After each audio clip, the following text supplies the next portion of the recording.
الملحمة الكبرى، آخر معركة يا أخوان ستكون على هذه الأرض، الملحمة الكبرى.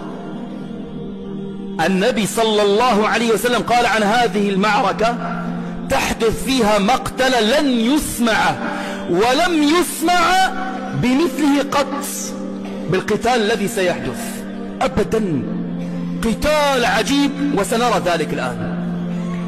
تخرج الملحمة، يجمعون، أين ينزلون؟ قال: ينزلون في دابق أو الأعماق، أعماق من أنطاكيا في تركيا إلى مرج دابق شمال حلب، إلى مرج دابق شمال حلب. المسلمون أين يكونون؟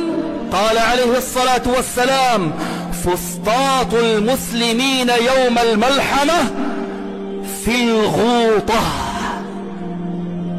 في مدينة يقال لها دمشق، ودمشق لم تكن على عهد النبي صلى الله عليه وسلم، هذا من المعجزات. في الغوطة مقر القيادة العامة للجيش المسلم بقيادة المهدي عليه السلام، سيكون في الغوطة يا أخوان، قرب دمشق. فيلتقون أين؟ في مرج دابق شمال حلب، قريبا من تركيا.